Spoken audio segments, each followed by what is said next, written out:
आज सुबह की सबसे बड़ी खबर, अयोध्या में राम मंदिर के चढ़ावा चोरों पर शिकंजा कसना शुरू हो गया है। राम मंदिर ट्रस्ट की ओर से 8 लोगों के खिलाफ नामजद एफआईआर दर्ज कराने के बाद पुलिस ने चढ़ावे की काउंटिंग करने वाले 7 लोगों को पुलिस ने पकड़ा लिया है। इनमें अनुकल्प मिश्रा, लवकुश मिश्रा, अविनाश शुक्ला, करुणेश पांडे, मनीष यादव, रामाशंकर मिश्रा और सुभाष श्रीवास्तव शामिल है और एक आरोपी टिन्नू यादव फरार बताया जा रहा है। इन सभी को कल शाम पकड़ा गया और फिलहाल अयोध्या के राम जन्मभूमि थाने में इनसे पूछताछ हो रही है। जैसे ही पुलिस का एक्शन शुरू हुआ, आरोपियों की धरपकड़ शुरू हो गई। कई नए खुलासे भी होने लगे। माना जा रहा है कि एसआईटी की जो शुरुआती रिपोर्ट है उसी के आधार पर एक्शन हुआ है। एसआईटी रिपोर्ट में किसी को भी क्लीन चिट नहीं दी गई थी। ऐसे में सवाल है कि छोटी मछलियों पर शिकंजे के बाद क्या अब बड़े किरदारों पर भी जांच की आंच पहुंचेगी? तो तमाम ये आरोपियों के आप नाम देख रहे हैं। करुणेश पांडे आरोपी नंबर 4 है जिसे गिरफ्तार किया गया है। आरोपी नंबर 5 है मनीष यादव, ये भी गिरफ्तार हुआ है। लवकुश मिश्रा आरोपी नंबर 6 है, ये भी पुलिस की गिरफ्त में आया है। रामाशंकर मिश्रा आरोपी नंबर 7 है जो पकड़ा गया है और सुभाष श्रीवास्तव आरोपी नंबर 8, ये भी पुलिस की गिरफ्त में है। टिन्नू यादव जो आरोपी नंबर 1 है, फिलहाल वो फरार चल रहा है और जिसकी धरपकड़ के लिए इस वक्त पुलिस दबिश दे रही है। तो राम जन्मभूमि मामले में जैसे ही एफआईआर हुई है उसके बाद पुलिस का एक्शन शुरू हो गया है और जो चंदा चोर है, चढ़ावा चोर है, उनके खिलाफ शिकंजा कसता जा रहा है और नए खुलासे भी होने लगे हैं और माना जा रहा है कि एसआईटी की जो शुरुआती रिपोर्ट है उसी के आधार पर ही ये गिरफ्तारियां हुई हैं। लेकिन टिन्नू यादव जो आरोपी नंबर 1 है, फिलहाल उसकी तलाश की जा रही है। अभी तक वो गिरफ्त से बाहर है। सुभाष श्रीवास्तव हो, लवकुश मिश्रा हो, अनुकल्प मिश्रा हो, करुणेश पांडे हो, रामाशंकर मिश्रा हो, मनीष यादव हो या फिर अविनाश शुक्ला हो, ये सभी वो आरोपी है जो एसआईटी के पूछताछ के दौरान जिनके ऊपर संदेह था और आरोपी बनाए गए थे और अब वो पुलिस के गिरफ्त में हैं। जो निगरानी करने वाले लोग थे वो आखिर क्या कर रहे थे? अयोध्या का हर पुलिस स्टेशन इस वक्त बेहद एक्टिव मोड में है। टिन्नू यादव जिसका बहुत बड़ा रोल है कि उसने सब अपने रिश्तेदारों को काउंटिंग में लगाया। राम मंदिर में चढ़ाई गई पाई पाई के हिसाब का टाइम आ गया है। एक आरोपी, हर वो शख्स जिसका नाम एफआईआर में दर्ज है, वो पुलिस के रेडार पर आ चुका है। धरपकड़ शुरू हो चुकी है। जो पकड़े गए हैं वो सच उगलना शुरू कर चुके हैं। अयोध्या स्थित राम जन्मभूमि थाने में रात भर पूछताछ का सिलसिला जारी रहा। चढ़ावा चोरी की साजिश की हर परत को खोलने की कोशिश की गई। अब आज दिन भर में बड़ा एक्शन देखने को मिल सकता है। राम जन्मभूमि ट्रस्ट के सदस्य श्री कृष्ण मोहन की तहरीर पर एफआईआर दर्ज की गई है। एफआईआर के बाद एक्शन शुरू हो चुका है। सबसे पहले ये देखिए इस एफआईआर के बाद कौन कौन नप गए, कौन बच गए। एफआईआर में दर्ज 8 आरोपियों के नाम सामने आए हैं। इनमें सबसे पहले रामशंकर यादव उर्फ टिन्नू यादव, अनुकल्प मिश्रा, अविनाश शुक्ला, करुणेश पांडे, मनीष यादव, लवकुश मिश्रा, रामशंकर मिश्रा और सुभाष श्रीवास्तव के साथ साथ और कैशियर्स के भी नाम हैं। इस पूरी एफआईआर में दूर दूर तक न तो चंपत राय का नाम है, न ही अनिल मिश्रा का और न ही गोपाल राव का। ये तीनों फिलहाल राम मंदिर की देखरेख से लेकर व्यवस्था तक के लिए सीधे तौर पर जिम्मेदार हैं। एफआईआर दर्ज होने के बाद से एक्शन शुरू हुआ और रात होते होते टिन्नू यादव को छोड़कर सारे आरोपी पकड़ लिए गए। एफआईआर में अपनी पावर का गलत इस्तेमाल करते हुए चोरी करना, इसके साथ ही चोरी के पैसों से संपत्ति बनाना और कॉमन इंटेंशन, ये सभी धाराएं जो है नॉन बेलेबल धाराएं हैं। इनके तहत एफआईआर दर्ज की गई है। जो 8 नामजद आरोपी हैं उसमें सबसे अहम भूमिका इस पूरे चोरी, चंदा चोरी कांड में उसका नाम है रमाशंकर यादव उर्फ टिन्नू। अनुकल्प मिश्रा वो भी इस वक्त पुलिस की हिरासत में है, उससे पूछताछ की जा रही है। इसके साथ ही अविनाश शुक्ला, करुणेश पांडे, मनीष यादव, लवकुश मिश्रा, रमाशंकर मिश्रा और सुभाष श्रीवास्तव, इन सभी के खिलाफ ये नामजद एफआईआर दर्ज की गई है। जो लवकुश मिश्रा है और साथ ही अनुकल्प मिश्रा है जो कि आपस में रिश्तेदार हैं, इनसे इस वक्त अयोध्या पुलिस ने पूछताछ शुरू कर दी है। लवकुश मिश्रा वही है जिसके घर से गोबर से 10 लाख रुपए बरामद हुए थे। इसी तरीके से अनुकल्प मिश्रा के पास से भी काफी ज्यादा पैसे बरामद हुए थे। सवाल उठा कि क्या टिन्नू यादव एफआईआर दर्ज होने के बाद फरार हो गया। यूपी पुलिस के टॉप सोर्सेस के मुताबिक टिन्नू यादव को हिरासत में लेने से पहले तमाम सबूत इकट्ठा किए जा रहे हैं। टिन्नू यादव इस पूरी साजिश की सबसे अहम कड़ी माना जा रहा है। पहले दिन से टिन्नू यादव का नाम सामने आ रहा था, जिसका भी चढ़ावा गायब हुआ उसने सबसे पहले टिन्नू का ही नाम लिया। टिन्नू यादव का इतना बड़ा कद इस ट्रस्ट के अंदर कैसे हो गया? वो एक ऑटो चलाता था, ऑटो ड्राइवर था, 25-26 हजार रुपए उसकी तनख्वाह थी ट्रस्ट के अंदर जब वो शामिल हुआ। उसके बाद उसने कई सारी प्रॉपर्टी बनाई, होटलों के अंदर पैसा लगाया और उसका कद इतना बढ़ गया कि वो पहले तो चंपत राय का ड्राइवर हुआ करता था, फिर चंपत राय का सबसे क्लोज वो शख्स बन गया और मंदिर के अंदर जो भी दान पात्र होता था, चढ़ावा होता था, उसकी चाबियां उसके पास होती थी। कैशियर से लेके जितने भी सेवादार थे वो टिन्नू को रिपोर्ट किया करते थे। अब ये जान लीजिए कि जिन लोगों पर एक्शन हुआ है उनका राम जन्मभूमि की व्यवस्था में क्या क्या रोल है। यहाँ भी पहला नाम टिन्नू यादव का है। टिन्नू यादव काउंटिंग टीम का मुखिया था, जबकि सुभाष श्रीवास्तव का काम काउंटिंग की निगरानी करना था। लवकुश मिश्रा, अनुकल्प मिश्रा, करुणेश पांडे, रामशंकर मिश्रा, मनीष यादव और अविनाश शुक्ला चढ़ावे में आए कैश की काउंटिंग टीम के मेंबर हैं। पुलिस के मुताबिक अभी और गिरफ्तारियां होंगी। टिन्नू यादव और मनीष यादव चाचा भतीजा हैं, जबकि अनुकल्प मिश्रा और लवकुश मिश्रा जीजा साले हैं। इनसे पूछताछ में जो खुलासे होंगे कि क्या इन्होंने सिर्फ अपनी प्रॉपर्टी बनाई या फिर अपने रिश्तेदारों के लिए भी इन्होंने पैसा जुटाया, उनकी भी इन्वेस्टमेंट करवाई, एक एक करके सभी कड़ियों को अयोध्या पुलिस और एसआईटी लगातार अब खोल रही है। अयोध्या पुलिस ने भी एसआईटी के साथ अब जांच शुरू कर दी है। इसके साथ ही पूछताछ में अगर कुछ और लोगों के नाम सामने आते हैं जिनको इस पूरे घोटाले की जानकारी थी लेकिन उन्होंने चुप्पी साधी हुई थी, उन पर भी नई एफआईआर दर्ज की जा सकती है। तो अयोध्या पुलिस लगातार जैसे ही एफआईआर दर्ज हुई है उसके बाद से एक्टिव मोड में है। कुछ आरोपियों से राम मंदिर परिसर के अंदर भी पूछताछ की जा रही है और जल्द ही गिरफ्तारियों का सिलसिला लगातार बढ़ता जाएगा। टिन्नू यादव के बाद दूसरा सबसे बड़ा नाम सुभाष श्रीवास्तव का है। सुभाष श्रीवास्तव की निगरानी में ही चढ़ावे की गिनती होती थी। इसके अलावा एफआईआर में वो कैशियर्स भी आरोपी बनाए गए हैं जो सबसे पहले चढ़ावे की चोरी करते हुए सीसीटीवी फुटेज में दिखे। इनमें टिन्नू यादव का भतीजा मनीष यादव भी शामिल है। इनमें से 3 लोगों के पास से करीब 1.5 करोड़ रुपए की रकम बरामद की गई थी। एक आरोपी लवकुश मिश्रा के घर से 10 लाख रुपया कैश बरामद हुआ। एक और आरोपी ने अपनी वाइफ के बैंक खाते से निकालकर 50 लाख रुपए दिए थे। कि राम मंदिर जहाँ पे लाखों लोग आ रहे हैं, जहाँ पे करोड़ों का चढ़ावा चढ़ रहा है, सोने चांदी के जेवर चढ़ रहे हैं, उसका जो चढ़ावे का पूरी जिम्मेदारी इनके ऊपर तो नहीं थी, क्योंकि जो ट्रस्ट है उसने नियम भी बहुत सारे बनाए थे कि कैसे चढ़ावा काउंट होगा, कैसे दान पात्र से निकाला जाएगा, कैसे फिर उसको बैंक भेजा जाएगा काउंटिंग सेंटर से, कौन कौन लोग निगरानी करेंगे।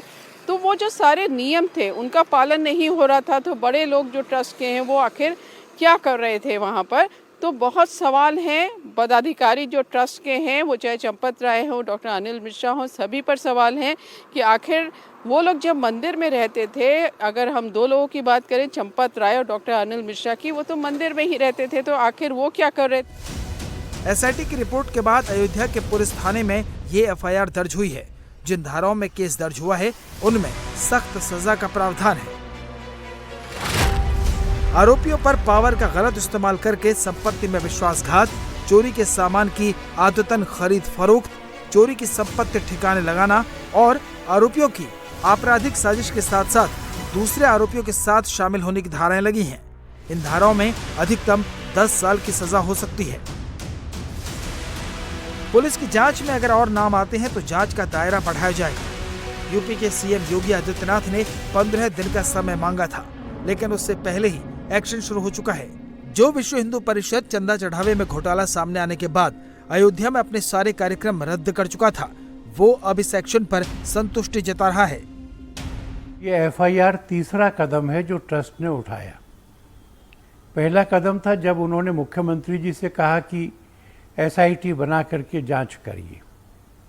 दूसरा कदम था कि जब एसआईटी आई तो चंपत जी ने कहा मैं महामंत्री हूँ, मैं सबसे पहले आपकी क्वेश्चनिंग के लिए उपस्थित हूँ और जैसे ही ट्रस्टीज़ को उन लोगों के नाम मालूम पड़े जिनका जिक्र एसआईटी की रिपोर्ट में है, बिना कोई देरी किए लगभग तुरंत उन्होंने ये एफआईआर लिखाई है।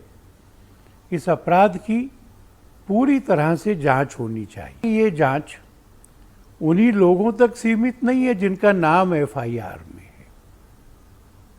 पुलिस इस पूरे अपराध की जांच करने के लिए स्वतंत्र होगी और जिन लोगों पर भी आरोप लग रहे हैं उन सब के ऊपर लगे हुए आरोपों की जांच करेगी, बिना दबाव के, बिना डर के और बिना छोटे बड़े के भेद के।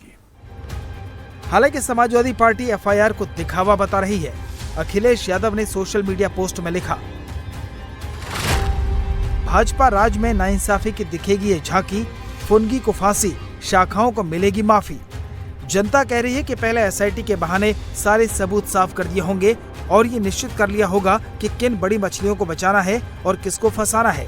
उसके बाद एफआईआर हो रही है। लगता है एसआईटी को पहले रिपोर्ट बनाकर दे दी गई होगी और उसके हिसाब की जांच की गई होगी, मतलब निष्कर्ष पहले निकाल लिया गया होगा। अयोध्या में राम मंदिर में चढ़ावा और आभूषणों की जो चोरी हुई थी उसमें एफआईआर दर्ज होने के आदेश हो गए हैं।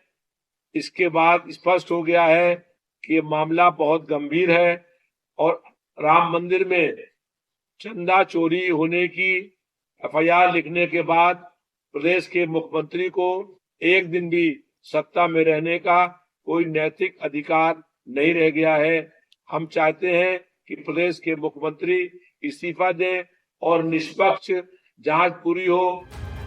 जनता की पीठ पर बंदूक रखकर अखिलेश यादव योगी सरकार को निशाने पर ले रहे हैं, तो कांग्रेस के निशाने पर सीधे चंपत राय हैं। दीनानाथ वर्मा जो वहाँ के बड़े ईमानदार एक इंजीनियर जिनको आरएसएस से शुरू जो जुड़े रहे अधिकारी होते ही हुए भी, उसने खुलेआम कहा कि साहब बहुत बड़ी चोरी हो रही है इसके अंदर, उनको वहाँ से निकाल दिया गया।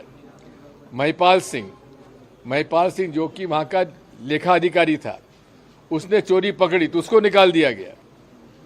मैं आपसे कहना चाहता हूं, इतने प्रमाण मिलने के बाद भी चंपत राय को अभी तक गिरफ्तार क्यों नहीं किया गया?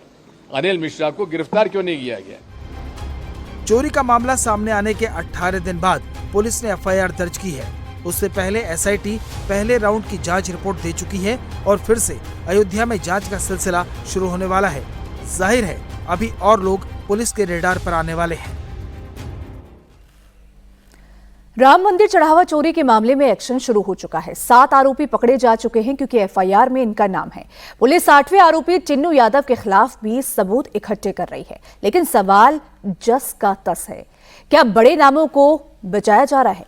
इन बड़े नामों में ट्रस्ट के 3 सदस्य हैं। पहला नाम है चंपत राय, दूसरा अनिल मिश्रा और तीसरा नाम है गोपाल जी राव।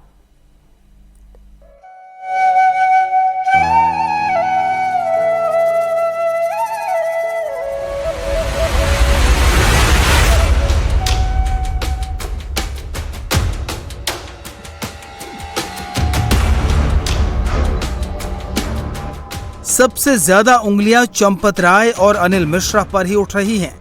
मंदिर की सारी व्यवस्थाओं और पैसे के हिसाब किताब की जिम्मेदारी इन्हीं दोनों की है। इतना ही नहीं, चंदा चढ़ावे के घोटाले में जिस राम शंकर उर्फ टिन्नू यादव का नाम सामने आ रहा है, वो चंपत राय का ड्राइवर जरूर था, लेकिन लोग बताते हैं कि उसकी हैसियत राम मंदिर में बड़े अधिकारी जैसी थी। टिन्नू यादव करीब 28 साल पहले विश्व हिंदू परिषद से जुड़ा। शुरुआत में टिन्नू यादव संगठन में गाड़ी चलाने का काम करता था। समय के साथ टिन्नू यादव राम मंदिर ट्रस्ट के महासचिव चंपत राय का सबसे भरोसेमंद और खास सिपहसालार बनकर उभरा। चंपत राय के करीबी होने के कारण टिन्नू यादव के पास मंदिर परिसर की दर्शन व्यवस्था, सुरक्षा प्रबंध, मैन पावर और सबसे महत्वपूर्ण रूप से श्रद्धालुओं के चढ़ावे और दानपेटी के कलेक्शन की देखरेख की जिम्मेदारी थी। दानपेटी से निकलने वाले चढ़ावे और कीमती जेवरों को बैंक में जमा कराने का मुख्य काम भी टिन्नू यादव ही संभालता था। आरोप लग रहे हैं कि टिन्नू यादव की हरकतों की शिकायत जब चंपत राय से की गई तो उन्होंने कोई एक्शन नहीं लिया, इसलिए चंपत राय की भूमिका और उनकी जवाबदेही पर भी गंभीर सवाल उठाए जा रहे हैं। ट्रस्ट के दूसरे मेंबर जिन पर उंगली उठ रही है वो हैं अनिल मिश्रा। अनिल मिश्रा के जिम्मे मंदिर के रोजमर्रा के काम और चढ़ावे की गिनती थी। अनिल मिश्रा की संपत्ति भी पिछले 5 साल में कई गुना बढ़ गई। अनिल मिश्रा ने अयोध्या में आलीशान घर बनवाया है, इस वजह से वो निगाह में आ गए। अब एफआईआर दर्ज होने के बाद माना जा रहा है कि चंपत राय और अनिल मिश्रा को भी जांच के दायरे में लाया जाएगा। करोड़ों लोगों की आस्था पे चोट है, इसलिए इसमें जिसका भी हाथ है और इन लोगों को जिस भी व्यक्ति का संरक्षण प्राप्त है वो कितना भी बड़ा हो, बख्शा नहीं जाना चाहिए। और मैं एक निवेदन और करना चाहता हूं, क्योंकि ये आस्था, श्रद्धा और विश्वास का मामला है। कानून अपना फैसला करता रहेगा, लेकिन एक विश्वास को बनाए रखने के लिए लोगों की श्रद्धा को ध्यान में रखते हुए श्री राम जन्मभूमि ट्रस्ट के पदाधिकारियों को अपने पद से त्यागपत्र दे देना चाहिए। पद छोटा है, श्रद्धा बड़ी है। पद छोटा है, आस्था बड़ी है। पद छोटा है, सनातन बड़ा है। हालांकि चंपत राय को बेदाग मानने वालों की कमी नहीं है। चंपत राय न केवल विश्व हिंदू परिषद और राम मंदिर आंदोलन से जुड़े हैं, बल्कि राम मंदिर निर्माण के दौरान भी उन्होंने वहीं रहकर सारी व्यवस्थाओं को देखा है। इसलिए विश्व हिंदू परिषद चंपत राय के लिए सावधानी से बात कर रहा है। चंपत जी, अनिल मिश्रा जी, मेरे मन में तो इनके प्रति हमेशा आदर रहा है, पर वो आदर मुझे ये कहने में बाधा नहीं बनता कि अगर कुछ आरोप लगे हैं तो उनकी जांच होगी। मैं आपको इस बात को रीआइटरेट कर रहा हूँ, उनके प्रति मेरे मन में सदैव आदर रहा है। इसलिए मेरा आदर या किसी के उनके प्रति घृणा ये एक निष्पक्ष जांच के रास्ते में बाधा नहीं बनती। इस पूरे विवाद में तीसरा नाम जिस शख्स का है वो है गोपाल जी राव। गोपाल जी राव ट्रस्ट के आधिकारिक ढांचे में मंदिर निर्माण के प्रभारी के तौर पर काम करते हैं। डॉक्टर अनिल मिश्रा के साथ मिलकर वो मंदिर परिसर में साफ सफाई, मेंटेनेंस और उससे जुड़ी आवश्यक व्यवस्थाओं को संभालते हैं। एसआईटी सूत्रों के मुताबिक मंदिर परिसर की सुरक्षा व्यवस्था और सीसीटीवी की निगरानी में गोपाल राव की अहम भूमिका थी। इन सारे आरोपों से अयोध्या के संतों में बहुत बेचैनी है। उनकी मांग है कि जल्द से जल्द दूध का दूध और पानी का पानी हो। ये बहुत पहले हो जाना चाहिए था। ये प्रशासन और सरकार दोनों की कमी थी जो इतना विलम्ब से हुआ है, लेकिन विलम्ब ही सही, जागे तो प्राथमिकी दर्ज हुई और जो एसआईटी का रिपोर्ट गया है, हमको लगता है उसी के आधार पर ये लोग दोषी सिद्ध हुए हैं और इसीलिए इनके ऊपर इस तरह का मुकदमा दर्ज किया गया है। मुकदमा दर्ज करके एसआईटी का जो रिपोर्ट है उसको सार्वजनिक करते हुए इन लोगों के ऊपर कठोरतम कार्रवाई की जाए, जिससे भविष्य में दूसरा कोई भगवान के और सनातनियों के आस्था के साथ इस तरह से खिलवाड़ न कर सके। ट्रस्ट के सदस्य श्री राम कृष्ण जी के द्वारा जो है तहरीर पर एफआईआर दर्ज हुआ है, जिसमें 8 लोग हैं। सुन रहा हूँ कि उसमें कुछ अज्ञात लोग भी हैं। तो ठीक है, देर आए दुरुस्त आए। अब निष्पक्ष जांच होगी और जांच के बाद और भी इसमें विषय बिंदु छन के आएगा और भी जो दोषी पाए जाएंगे सभी के ऊपर कार्रवाई होगी। पूज्य योगी आदित्यनाथ जी ने कहा था कि किसी प्रकार का कोई दोषी बख्शे नहीं जाएंगे, चाहे वह जो भी दोषी होगा। निश्चित रूप से मुझे विश्वास है और भरोसा है कि एक भी दोषी बख्शे नहीं जाएंगे। एक तरफ जहां एसआईटी और पुलिस दोनों लगातार घोटाले की परतें उधेड़ रहे हैं, तो वहीं संतों को इसमें साजिश की बू भी आ रही है। वो सारे के सारे सपाई हैं, समाजवादी पार्टी से जुड़े रहे हैं और तभी हम लोगों को बड़ा आश्चर्य हो रहा था कि इतना बड़ा श्री राम मंदिर में कांड हो गया और किसी को भनक तक नहीं लगी। और सबसे पहले अखिलेश यादव का बयान आ रहा है, क्या बात है। ये तो जब अभी FIR दर्ज हुई, जब उन लोगों की छानबीन हुई, तब पता लगा कि जितने सपाई थे वहाँ घुसे थे, यही चोरी करने वाले हैं, यही बताने वाले हैं, यही ट्रस्ट को, ट्रस्टियों को, राम मंदिर को बदनाम करने वाले हैं। और इनका अतीत भी यही रहा, पहले राम मंदिर में रोड़ा अटकाते रहे, राम भक्तों पर गोली चलाते रहे, आज तक राम मंदिर दर्शन करने नहीं गए।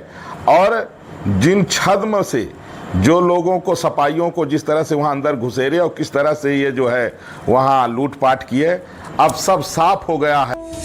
अयोध्या बेचैन है, दुनिया भर के करोड़ों राम भक्त बेचैन हैं। विश्वास दांव पर है और इसे बनाए रखने की जिम्मेदारी सरकार पर है। उत्तराखंड के कर्णप्रयाग में निहंग सिखों के साथ हुए विवाद के बाद पुलिस ने हिमाचल उत्तराखंड बॉर्डर पर पहुंचे निहंगों को रोक दिया है, जिसके बाद काफी संख्या में निहंग इकट्ठा हो गए हैं और जमकर नारेबाजी भी कर रहे हैं। आरोप है कि विकास नगर के कुल्हाल बॉर्डर पर निहंगों ने पथराव किया और बैरिकेडिंग तोड़कर आगे बढ़ रहे थे। इसके बाद पुलिस और सुरक्षा बलों ने मोर्चा संभालते ही हालात को नियंत्रण करने की कोशिश की। निहंग सिखों के हंगामे के बाद बॉर्डर इलाके में अतिरिक्त पुलिस बल तैनात कर दिया गया है और आने जाने वाली गाड़ियों की सघन जांच की जा रही है। कर्णप्रयाग विवाद के बाद निहंग सिखों के उत्तराखंड कूच के ऐलान को लेकर कुल्हाल बॉर्डर सहित सभी सीमावर्ती इलाकों में सुरक्षा कड़ी कर दी गई है। उत्तराखंड पुलिस, ITBP और प्रशासनिक अधिकारी लगातार स्थिति पर नजर बनाए हुए हैं, तो इधर उत्तराखंड प्रशासन, हिमाचल प्रशासन और निहंग सिखों के प्रतिनिधियों के बीच पौंटा साहिब स्थित गुरुद्वारे में बातचीत भी चल रही है, जिसके मामले में अब दखल देते हुए शांतिपूर्ण समाधान निकालने की कोशिश हो रही है। कुल्हाल बैरियर पर देहरादून पुलिस लगातार पूरी मुस्तैदी के साथ लगी थी और करीब 5 बजे के आसपास जीरकपुर से कुछ लोग वहां से चल के आए थे, कुछ निहंग लोग वहां से आए थे। उनसे वार्ता की गई, बार बार उन्हें समझाने का प्रयास किया गया। उनसे कई दौर की वार्ता, जो बैरियर के साथ में ही बगल में पौंटा साहिब गुरुद्वारा है, वहां पर जाके भी सभी से बात हुई थी। उसमें कुछ लोगों द्वारा हमारी बातों को मान लिया गया था और बातों का सम्मान रखते हुए लोग वहीं रुक गए थे। एक छोटा ग्रुप जिसमें करीब 15-20 लोग हैं, जो वहां से निकल के दूसरे बैरियर को तोड़ते हुए उन्होंने अंदर आने की कोशिश की थी। उसको लेके हम लोग सभी लोग यहाँ पर कर रहे हैं। उत्तराखंड की, देहरादून की शांति व्यवस्था को किसी भी प्रकार से कोई भी इस प्रकार से कोई शांति को चैलेंज ना करे, इसके लिए हम सभी लोग यहाँ पर हैं। क्योंकि कुछ ये मामला धार्मिक भावनाओं के साथ साथ जो आपसी, जो हमारे सामंजस्य को लेके भी है, जिसमें जो हमारे पर्वतीय मूल के समाज के साथ साथ जो हमारे पंजाबी भाई हैं, उन सभी की आस्थाओं से जुड़ा हुआ मामला है। इसलिए जितने एक सही डायरेक्शन में ये बात हो और उसके लिए पुलिस पूरी तरीके से मिनिमम फोर्स के साथ, मिनिमम बल के साथ हम लोग कोशिश करेंगे इस समस्या को जल्दी से हम लोग सुलझा लें। अगर जरूरत पड़ी तो सख्ती भी की जाएगी। तो ये तस्वीरें आप देख सकते हैं, ये कुल्हाल बॉर्डर है जहां पर पुलिस की ओर से बैरिकेडिंग कर दी गई है। दरअसल कर्णप्रयाग में जो विवाद हुआ है निहंगों का, उसी को लेकर यहां पर निहंग कूच कर रहे थे।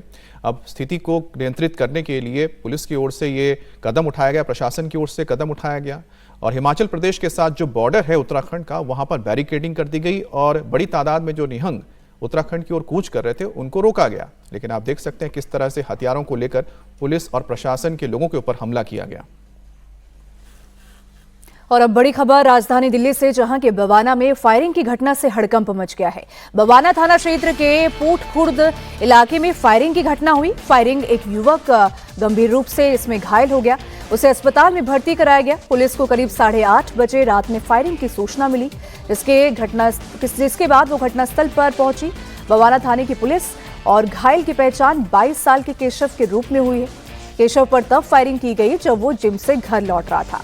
हमलावर स्कूटी पर सवार थे और आशंका है कि पुरानी रंजिश के कारण ये फायरिंग की गई। फिलहाल पुलिस टीम मामले की अब जांच कर रही है। राम मंदिर में चढ़ावा चोरी का मामला तूल पकड़ता जा रहा है। इस बीच चर्चा में चल रही काग भुसुंडी की प्रतिमा मिल गई है, जो कार सेवकपुरम में बने भरत कुटीर में रखी गई है। वहीं राम भक्तों के दिए दान पर भरत कुटीर के पुजारियों ने कहा है कि कोई भी टेंशन ना ले, सबका दान पूरी तरह से सुरक्षित है, पाई पाई का हिसाब है और राम मंदिर की छवि खराब करने की कोशिश की जा रही है।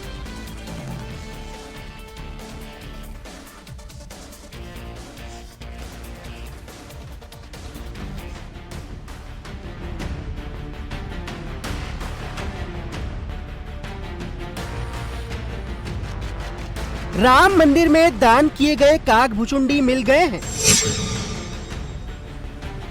अखिलेश यादव के सवालों का जवाब मिल गया है। समाज के अंदर जो समाज विरोधी तत्व हैं, एक भ्रम फैला रहे हैं, उनको एक मौका मिल गया है। जितना सामान जिसने दान किया है मंदिर में, सब सुरक्षित रखा है। जिसको देखना हो, जिन्होंने दिया है, अगर उनके मन में कहीं संदेह हो तो आकर अपना वो देख सकते हैं। राम भक्तों का दान किया हुआ चांदी का धनुष बाण सुरक्षित है। चरण पादुका से लेकर ताला चाबी तक सब सुरक्षित है। राम मंदिर में चढ़ावा चोरी की खबरों के बीच राम भक्त परेशान हो गए थे। लगातार सवाल पूछ रहे थे कि उनका दान किया हुआ सामान आखिर कहां है। लेकिन अब धीरे धीरे सभी सवालों के जवाब सामने आ रहे हैं।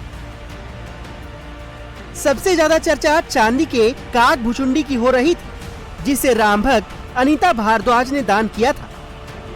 ये उन्होंने चंपत राय को सौंपी थी। लेकिन चढ़ावा चोरी की खबर आई तो उन्हें शक हुआ कि उनकी मूर्ति भी गायब हो गई है। और जैसे ही ये बात सामने आई तो अखिलेश यादव ने तुरंत ट्रस्ट पर हमला बोल दिया। शंकराचार्य स्वामी अविमुक्तेश्वर आनंद ने भी सवाल उठा दिए, लेकिन इंडिया टीवी की टीम ने इसका जवाब ढूंढ लिया। दरअसल रामलला को दान की गई बहुत सी चीजें कार सेवकपुरम में बने भरत कुटीर में रखी गई हैं और काग भुसुंडी भी वहीं रखे हुए हैं। इस वक्त हम मौजूद हैं कार सेवकपुरम में, अयोध्या के अंदर। और कार सेवकपुरम के अंदर जो भरत कुटीर है, उसके अंदर ये मंदिर आप देख रहे हैं। इसी मंदिर में जो काग भुसुंडी है वो यहाँ पर मौजूद है, जिसकी यहाँ पर पूजा की जाती है। जो यहाँ के पुजारी हैं, उन्होंने हमें ये जानकारी दी कि जो भी भक्तों ने दान में, चाहे वो इस तरह की, आप देखिए ये काग भुसुंडी है, काग भुसुंडी जी महाराज, जिनको लेकर इसकी तस्वीर को ट्वीट किया जा रहा था। ये कहा जा रहा था, जिसमें अखिलेश यादव ने भी कहा था कि एसआईटी की जांच के बीच काग भुसुंडी जो है वो गायब हो गई है। ये काग भुसुंडी आप देख रहे हैं, ये वही काग भुसुंडी है जो कि हमें जानकारी मिली है, जिसकी चर्चा हो रही थी कि एक महिला, अनीता नाम की महिला ने इसको दान किया था शिलान्यास के दौरान। और ये कहा जा रहा था कि काग भुसुंडी जो है वो कहाँ चली गई है, उसके बारे में कोई जानकारी नहीं मिल रही है, रसीद नहीं दी गई है। लेकिन ये जो आप हमारे हाथ में देख रहे हैं काग भुसुंडी, ये वही काग भुसुंडी है जिसको लेकर तमाम तरह की बातें जो हैं वो सोशल मीडिया पर चलाई जा रही थी। हमें ये जानकारी दी गई कि राम जन्मभूमि के अंदर जहाँ पर लोग अपना दान देते हैं, वहाँ पे चाहे वो चांदी की ईंटें हो या फिर इस तरह की जो काग भुसुंडी है, या फिर ऊपर जो आप धनुष देख रहे हैं, ये तमाम चीजें जो हैं वहां पर इतना स्पेस नहीं है रखने के लिए। तो जो भी भक्त दान देते हैं अपनी भक्ति के अनुसार, उनको कार सेवकपुरम जो है वहां पर रखा हुआ है और सबकी रसीदें हैं। पुजारियों का कहना है कि देश और दुनिया भर से राम भक्तों ने इतना दान किया था कि सबको राम दरबार में रखना संभव नहीं था। लेकिन सभी चीजें सुरक्षित रखी गई हैं। और जब काग भुसुंडी को लेकर आशंका हुई तो पुजारियों ने खुद सामने आकर इसकी जानकारी दी। हमको कल लगभग 3 बजे हमने एक लोग की स्टेटस भी देखा कि कब मंदिर से काग भुसुंडी जी भी हो गए गायब। तो हम उनको तुरंत जवाब दिए। हम कहे आपको अगर काग भुसुंडी जी को देखना है, बिना जाने, बिना समझे, बिना देखे आरोप ना लगाइए। आप आके कार सेवकपुरम के भरत कुटी में मंदिर विराजमान, उस मंदिर में काग भुसुंडी जी विराजमान है, उनको आपके आके देख सकते हैं। जब श्रीमती भारद्वाज जी ने अपना ये दान दिया था काग भुसुंडी जी को, भाई साहब के लाके समर्पित किया था, तब ये मंदिर में लगभग प्राण प्रतिष्ठा के समय से कुछ दिन तक रखे गए। उसी के बाद हर चीज़ मंदिर में रखना और हर चीज़ मंदिर में दिखाना संभव नहीं है। इसीलिए यहाँ पे लाके भगवान श्री राम का जो प्राचीन मंदिर है, लगभग 1992 से ये मंदिर है यहाँ पे विराजमान। उसी मंदिर में भगवान श्री राम भी हैं और भगवान श्री राम के साथ में काग भुसुंडी जी की प्रतिमा रखी गई है। और रोज नित्य शाम को और सुबह इनकी आरती और पूजा, साथ में साथ भोग भी लगता है। सिर्फ काग भुसुंडी ही नहीं, चांदी के धनुष बाण से लेकर तमाम प्रतिमाएं इस भरत कुटीर में सुरक्षित रखी गई हैं। पुजारियों का कहना है कि कुछ लोग मंदिर को बदनाम करने में लगे हैं, लेकिन अगर फिर भी किसी भक्त को आशंका है तो वो अपना दान किया हुआ सामान देखने यहाँ आ सकता है। सिंधी समाज ने 200 किलो चांदी की जो ईंटें दान की थी, उनके गायब होने की भी आशंका जताई गई थी, लेकिन ट्रस्ट की तरफ से बताया गया है कि चांदी की ईंटें सुरक्षित हैं। उन्हें आधे आधे किलो के ब्लॉक्स में रखा गया है। यहाँ भी जितने सामान है, देखिए चांदी के धनुष बाण यहाँ सामने रखे हैं, धनुष रखी है, बाण रखा है, गदा रखे हैं, बड़े बड़े ताले आए हैं कुंटल कुंटल के बड़े मंदिर में लगने के लिए, घंटे आए हैं, कई कुंटलों के घंटे हैं। तो ये सब उपयोग नहीं, लेकिन यहाँ सब सुरक्षित रखा है। जिसको देखना हो, जिन्होंने दिया है, अगर उनके मन में कहीं संदेह हो तो आकर अपना वो देख सकते हैं। और जिन्होंने सोना चांदी बाकी दान किया है तो समय समय पर ट्रस्ट स्पष्ट करता गया है, सबको उन्होंने उसकी रिसीविंग रसीद दी है। ये समाज के अंदर जो समाज विरोधी तत्व हैं, एक भ्रम फैला रहे हैं, उनको एक मौका मिल गया है। राम मंदिर मैनेजमेंट ने दावा किया है कि एक एक चढ़ावे का पूरा लेखा जोखा उनके पास है, पाई पाई का हिसाब है और सब राम भक्तों के दान को पूरे सम्मान के साथ रखा गया है।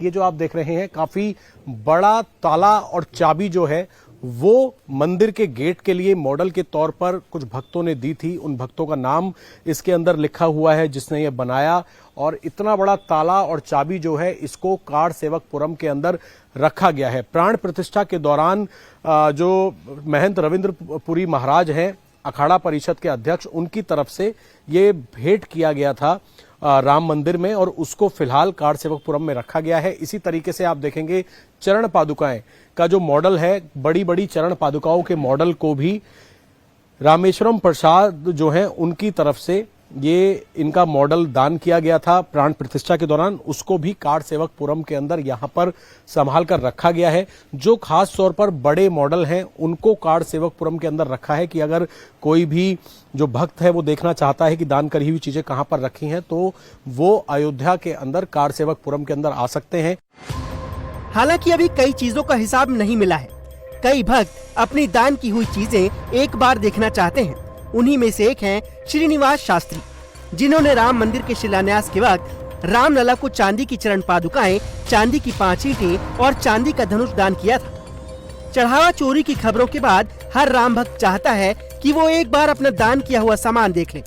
ऐसे में देखना होगा कि ट्रस्ट भक्तों को कैसे ये भरोसा दिलाएगा कि सब सुरक्षित है, कुछ चोरी नहीं हुआ है। और अब खबर यूपी के हापुड़ से, जहां एक केमिकल फैक्ट्री में भीषण आग लगने से हड़कंप मच गया। आग हापुड़ के धौलाना इलाके की केमिकल फैक्ट्री में लगी। आग लगने के बाद कई किलोमीटर दूर तक काले धुएं का गुबार छा गया। धौलाना क्षेत्र के फेज 1 स्थित औद्योगिक इलाके में लक्ष्मी केमिकल्स नाम की पेंट बनाने वाली फैक्ट्री में ये आग लगी है। फैक्ट्री में पेंट और उससे जुड़े ज्वलनशील केमिकल की मौजूदगी के कारण आग ने देखते ही देखते विकराल रूप धारण कर लिया। आग इतनी भयानक थी कि कारखाने के अंदर से लगातार तेज लपटें बाहर निकल रही थी और आसमान में कई किलोमीटर दूर तक काले धुएं का घना गुबार दिखने लगा। आग की सूचना पर मौके पर पहुंची फायर ब्रिगेड की टीम ने कई घंटों की मशक्कत के बाद आग पर काबू पाया। राहत की बात यह रही कि आग में किसी के हताहत होने की खबर नहीं है।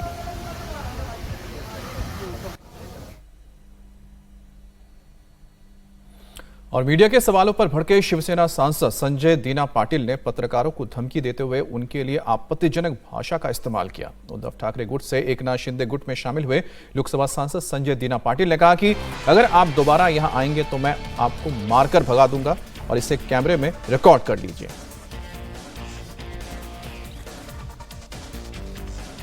तो संजय दीना पाटिल, जिन्होंने उद्धव गुट को छोड़कर शिंदे गुट का हाथ थामा है, उनकी ओर से मीडिया कर्मियों के लिए आपत्तिजनक शब्द का इस्तेमाल किया गया और वो भड़क गए और कहा कि अगर आप फिर से यहां आए तो मैं मारकर आपको भगा दूंगा। जे करणार बघा, जे करणार ते भोगणार। हा सर, राजूल पाटील संदर्भात पाहिलं गेलं तर अरे भाई कशाला, बस झाला ना आता। तुला बोललो 2 मिनिटं बोलायचं होतं, बोलणारच नव्हतं, बोललो ना भाई, आता अजून किती कशाला हे करतोय। चल बस माझ्या बरोबर, बस ना गाडीत, चल बोलता बोलता जेवढं बोलायचं तेवढं बोलू, चला कशाला इज्जत देतो भाई, घे ना यार, कशाला। ठीक आहे हा? जरा माझं हे बघू नका तुम्ही, अति करताय. हे भाई बस ना, बंद कर ना आता, बंद कर, नाहीतर भाई मी विसरून जाईल मी खासदार आहे. तुम्ही काय पहिला पण सांगितलंय मी. मामा माझो इज्जत करतो, इज्जत करा. काय होतोय बरं, तुम्ही उगाच माझी बोट घालतात आहे. घे रेकॉर्ड कर. तो यहाँ पर आपने सुना संजय दीना पाटिल जब वो लोगों से कह रहे थे कि बस हो गया, अब आप कैमरा बंद कीजिए, अगर मैं इज्जत दे रहा हूं तो उस इज्जत का मान रखो. उसके बाद भी शायद एक दो सवाल पूछा जा रहा था जर्नलिस्ट की ओर से, जिसके बाद वो भड़क गए. अब पाटिल के विवादित बयान पर शिवसेना प्रमुख और डिप्टी सीएम एकनाथ शिंदे ने प्रतिक्रिया दी है. शिंदे ने कहा है कि उनका इरादा पत्रकारों को ठेस पहुंचाने का नहीं था. पाटील यांच्या मनामध्ये आहे, त्या पत्रकारांच्या बाबतीमध्ये त्यांच्या मनामध्ये कुठलाही राग नाही आणि पत्रकारांच्या बाबतीमध्ये अशा प्रकारचं वक्तव्य कधी आम्ही कोणी लोकप्रतिनिधींनी करूही नये. आणि त्यामुळे मी त्यांना सांगितलेलं आहे की आपल्याकडून काही शब्द गेले असतील पत्रकारांचे अपमानजनक, तर आपण पत्रकारांशी बोलून दिलगिरी व्यक्त करू. शिवसेना यूबीटी के सांसद संजय राउत के बयानों में गाली गलौज और भड़काऊ बयानों से नाराज हैं और शिवसेना महिला विंग ने पुलिस कमिश्नर से मुलाकात की. संजय राउत के खिलाफ एक्शन की मांग की है. शिवसेना की महिला विंग ने सांसद राउत पर महाराष्ट्र की संस्कृति को कलंकित करने का आरोप लगाया और सार्वजनिक रूप से जनप्रतिनिधियों को धमकाने को लेकर भी उनके खिलाफ एक्शन की मांग की है. शिवसेना महिला सेना ने मुंबई पुलिस आयुक्त को ज्ञापन देकर राउत के खिलाफ कार्रवाई नहीं होने की सूरत में आंदोलन की चेतावनी भी दी है. और एमपी के उज्जैन में मुहर्रम जुलूस के दौरान खतरनाक स्टंट का मामला सामने आया, जहां क्रेन से एक वैन को 40 फीट ऊपर हवा में उठा दिया गया और उसमें जोरदार ब्लास्ट कराया गया. अब ब्लास्ट के बाद चिंगारी और गाड़ी के पार्ट्स नीचे टूट कर गिरे. मुहर्रम के जुलूस में खतरनाक स्टंट का वीडियो सामने आने के बाद पुलिस भी एक्शन में आई है. 3 आरोपियों को अरेस्ट किया गया है और मामले की जांच में अब तेजी लाई गई है. तो वहीं पर बिहार के शिवहर में भी मुहर्रम जुलूस की तैयारियों के दौरान 2 गुट आपस में ही भिड़ गए. जमकर पत्थरबाजी मारपीट हुई. आज जुमे की नमाज के साथ ही शिया मुसलमान मुहर्रम का मातम करेंगे और जुलूस निकालेंगे, जिसको लेकर शहर शहर अलर्ट है. मुहर्रम के जुलूस में बारूदी बवाल, मजहबी स्टंट पर सवाल.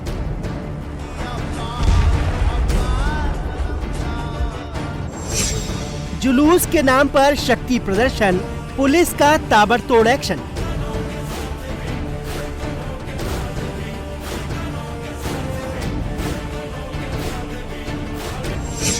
उज्जैन में विस्फोटक साजिश तो शिवहर में चले नफरती पत्थर.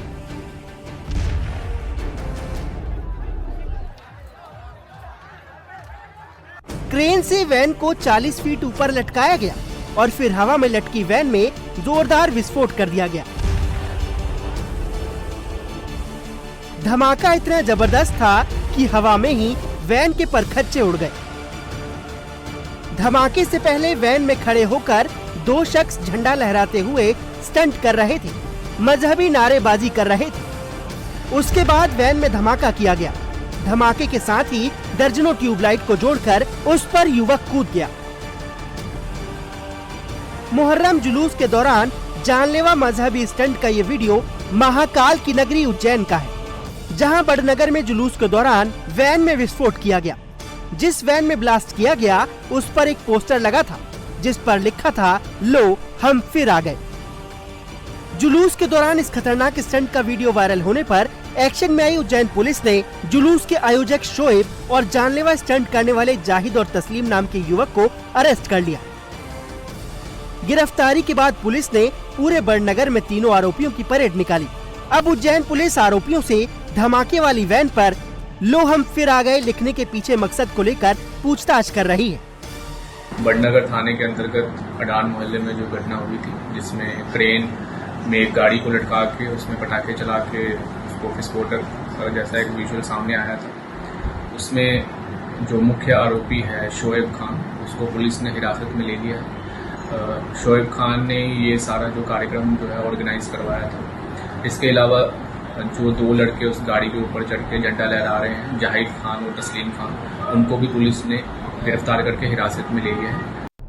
एक तरफ उज्जैन पुलिस जुलूस में धमाके के आरोपियों पर एक्शन ले रही है, तो वहीं वीएचपी ने इस मामले को जिहादी शक्ति प्रदर्शन करार दिया. वीएचपी नेता विनोद बंसल ने सोशल मीडिया पोस्ट में उज्जैन के बारूदी जुलूस को कट्टरपंथियों के खौफ और आतंकी मानसिकता का प्रदर्शन बताया. उज्जैन में मुहर्रम जुलूस के दौरान खतरनाक स्टंट किया गया, तो बिहार के शिवहर में मुहर्रम के अखाड़ों की प्रैक्टिस के दौरान जमकर मारपीट और पत्थरबाजी हो गई। बताया जा रहा है कि गुरुवार सुबह करीब 4 बजे शहर के अलग अलग अखाड़े प्रैक्टिस और जुलूस की तैयारी कर रहे थे, लेकिन थाना रोड के पास अखाड़ों की क्रॉसिंग और पास देने को लेकर विवाद शुरू हो गया। विवाद इतना बढ़ा कि दोनों तरफ से जमकर पत्थरबाजी और मारपीट शुरू हो गई। इस दौरान तलवारबाजी के भी आरोप लगाए जा रहे हैं। जुलूस के प्रैक्टिस में हुए बवाल के दौरान दोनों पक्षों के करीब 10 से 15 लोग घायल हैं।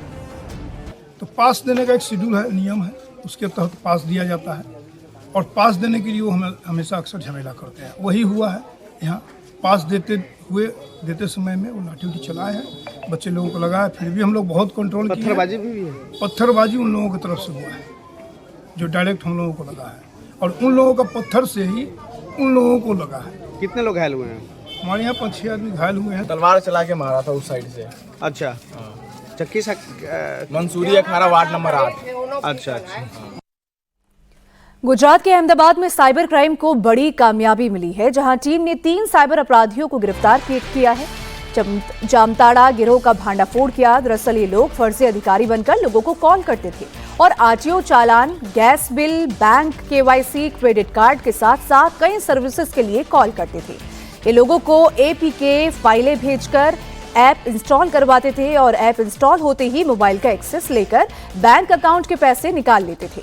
इसी तरह इन्होंने एक पीड़ित के फोन में एपीके फाइल भेजी और 6 लाख से ज्यादा रुपए बैंक खाते से निकाल लिए। हालांकि पीड़ित की शिकायत पर पुलिस ने एक्शन लेते हुए मुख्य आरोपी को चलती ट्रेन से गिरफ्तार किया और फिर बाकी 2 और आरोपी पकड़े गए हैं। अहमदाबाद साइबर क्राइम ब्रांच के पास एक कंप्लेन आई थी कि एक फरियादी थे, उनको एक मैसेज आया था कि साबरमती गैस कनेक्शन कि आपकी जो गैस लाइन है वो कट हो जाएगी, नहीं तो आप तात्कालिक अगर पेमेंट ना करें और आप तात्कालिक इनके ऑफिसर को अपडेट ना करें। तो ये फाइल जब जो फरियादी ने डाउनलोड करी तो उसके बाद उनके खाते में से 6,68,000 रुपये निकल चुके थे। तो इसके बाद इन्होंने कंप्लेन दर्ज करी और कंप्लेन की जांच में ये निकला कि एक एपीके फाइल इनको मिली थी और वो एपीके फाइल डाउनलोड करने के बाद इनका फ़ोन हैक हो गया था और उस हैकिंग के बाद इनके बैंक का में से विड्रॉल हो चुका था। इस पूरे इन्वेस्टिगेशन में हमने 3 आरोपी को गिरफ्तार किया है। उसमें जो मेन आरोपी है, मुख्य आरोपी है, वो पूर्णानंद तिवारी है, रहने वाला झारखंड गिरिडीह का है और वो एक डेवलपर का इसका रोल था। वो ये एपीके फाइल्स डेवलप भी करता था, साथ ही साथ वो टेलीग्राम बॉट भी बनाया था ताकि ये बेचता था। एक एपीके फाइल ये 12,000 में बेचता था और 1 महीने का ही उसका सब्सक्रिप्शन होता था। 1 महीने के अंदर 300 से 400 लोगों को ये एपीके फाइल बेचता था और इस तरह 40-50 लाख रुपए महीने के इसको मिलते थे। इसके बाद 2 और सूत्रधार इस गैंग के हमने पकड़े हैं, जिसका नाम विकास दास है और सीताराम मंडल है। ये दोनों इसी तिवारी के साथ काम करते थे। उनका रोल था कि तिवारी से एपीके फाइल लेके क्लाइंट्स को बेचना, बीच में 3,000 रुपये इनका कमीशन होता था और उसके बाद ये कैश विड्रॉल करने भी जाते थे। इन्होंने कुल 70 लाख रुपए का फ्रॉड किया है। 5 एफआईआर हमने साइबर क्राइम ब्रांच में यहाँ पे दर्ज हुई है, तो ये अहमदाबाद की ही वैल्यू है। उसके अलावा इन्होंने पूरे देश में काफ़ी जगह इनकी एपीके फाइल्स एपीके फ्रॉड में यूज़ हुई है। उसके बारे में अभी हम जांच चालू है कि इन्होंने कितने तक की पुष्टि है कि फ्रॉड की रकम क्या है। और राम मंदिर में चढ़ावा चोरी की खबरों के बीच आम आदमी पार्टी के संयोजक अरविंद केजरीवाल अयोध्या पहुंचे हैं, जहां वो आज रामलला और हनुमानगढ़ी में दर्शन पूजन करेंगे। जानकारी के मुताबिक सुबह करीब 11 बजे केजरीवाल राम मंदिर जाएंगे और पूजा अर्चना करेंगे। इस दौरे को लेकर केजरीवाल ने कहा है कि मंदिर में हुई चढ़ावा चोरी से उनका मन परेशान है, इसलिए वो प्रभु के दर्शन करने आए हैं। जिस तरह से श्री राम जी के घर में इन्होंने इतने बड़े स्तर पे डाका डाला है, उनकी सब कुछ भगवान राम का चोरी कर लिया इन्होंने, उनकी पादुका चोरी कर ली, उनका हार चोरी कर लिया, उनके गहने चोरी कर लिए, जितना लोगों ने हीरे जवाहरात चढ़ाए थे वो सब चोरी कर लिए, चढ़ावा जो आता था वो चोरी कर लिया। तो मन बहुत व्यथित है, तो इसी वजह से भगवान राम के दर्शन करेंगे, उसके बाद आप सब लोगों से बात करेंगे। वहीं केजरीवाल के दौरे का साधु संत जबरदस्त विरोध कर रहे हैं। उनका कहना है कि केजरीवाल दर्शन करने नहीं बल्कि राजनीति करने आ रहे हैं। वो आस्था को विवाद का केंद्र ना बनाएं। साधु संतों ने ऐलान किया है कि वो केजरीवाल के राम मंदिर पर की गई टिप्पणियों को लेकर काले झंडे दिखाएंगे और पुतला दहन कर इसका विरोध भी करेंगे। केजरीवाल यहाँ आ रहे हैं जो मेरे राम के विरोध किए थे, उनके पूर्वजों ने, उनके नानी ने, तो जो राम के नहीं वो किसी काम के नहीं, उनको दर्शन नहीं किया जाएगा। इसी बैठक में हम लोग बैठ के और इसके लिए हम लोग विरोध करेंगे। केजरीवाल जो है 11 नंबर गेट से राम मंदिर की ओर एंट्री करेंगे और जैसे ही हमें केजरीवाल दिखेंगे हम काला झंडा दिखाएंगे और जो है उनका पुतला फूकेंगे। वो चुनावी सनातनी है और चुनावी सनातनियों का हम विरोध करते हैं। सुबह 10 बजे से 11 बजे तक सभी लोग एक साथ निकलेंगे और उनको जो है काला झंडा दिखाएंगे। मंदिर दर्शन करने से जो है उनको रोका जाएगा। सनातन रक्षक संघ, पुरोहित समाज और संत समाज के नेतृत्व में यह तय किया गया है, जो केजरीवाल राम जी के अस्तित्व पे सवाल खड़ा करता था, कहा था कि वहाँ मंदिर की क्या आवश्यकता है, शौचालय बनवाया जाए, वहाँ पर विद्यालय बनाया जाए। आज वह व्यक्ति अयोध्या आकर के सियासत करना चाह रहा है। सनातन संस्कृति को गाली देने वाले, राष्ट्र विरोधी गतिविधि से संलिप्त पाए जाने वाले लोगों को हम लोग पुरजोर विरोध करेंगे। उनको कदापि राम लला का दर्शन नहीं करने दिया जाएगा। अगर वह कदाचित दर्शन करते हैं तो उनका हम लोग काले झंडे दिखा करके, उनकी पुतला दहन करके, उनके जो है मुर्दाबाद के नारे दे करके उनका पुरजोर विरोध करेंगे। और अब देखिए दिव्यांगजनों के लिए स्पेशल बुलेटिन। पश्चिम बंगाल में यूसीसी लागू करने को लेकर सरकार बड़ा कदम उठा सकती है। बताया जा रहा है कि सीएम शुभेंदु अधिकारी अगले हफ्ते विधानसभा में यूसीसी विधेयक पेश करने की तैयारी कर रहे हैं। इसके लिए एक विशेष सत्र बुलाए जाने की भी खबर है। अभी तक कोई आधिकारिक घोषणा नहीं हुई है, लेकिन बंगाल में यूसीसी को लेकर चर्चा जोरों पर है। अगर ये विधेयक विधानसभा से पारित हो जाता है तो उत्तराखंड, गुजरात और असम के बाद पश्चिम बंगाल देश का चौथा राज्य बन जाएगा जहां यूसीसी लागू होगा। भरत तिवारी एनकाउंटर मामले पर बिहार सरकार के ऐलान के बाद न्यायिक जांच शुरू हो गई है। इस न्यायिक आयोग की कमान पटना हाईकोर्ट के रिटायर्ड जज को सौंपी गई है।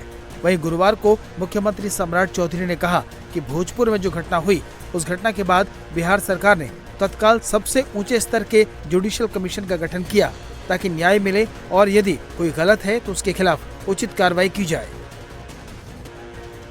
गुजरात के सूरत से चौंकाने वाली खबर आई है, जहां पुलिस ने एक शख्स को बॉलीवुड के बड़े कलाकारों का शो आयोजित कराने के एवज में 1 करोड़ 41 लाख की ठगी के आरोप में गिरफ्तार किया है। गिरफ्तार शख्स मुंबई की एक एंटरटेनमेंट कंपनी का मालिक है। उस पर अरिजीत सिंह, कपिल शर्मा और नोरा फतेही का लाइव प्रोग्राम कराने का लालच देकर रकम हड़पने का आरोप है। पुलिस ने बताया कि आरोपी की कंपनी ने इससे पहले भी इस तरह के फ्रॉड किए हैं। पुलिस अब मामले की आगे की जांच कर रही है। देश भर में आग लगने की घटनाएं बढ़ रही हैं। गुरुवार को पटना के मुसहलपुर हाट स्थित खान सर के कोचिंग सेंटर में आग लग गई। आग लगते ही कोचिंग में अफरा तफरी मच गई और छात्र भागने लगे। हालांकि कोचिंग में मौजूद फायर सिस्टम से आग बुझा ली गई। सूचना पाकर पुलिस और फायर ब्रिगेड की टीम भी पहुंची। फिलहाल कोई नुकसान नहीं हुआ है। आग लगने की वजह शॉर्ट सर्किट बताई जा रही है।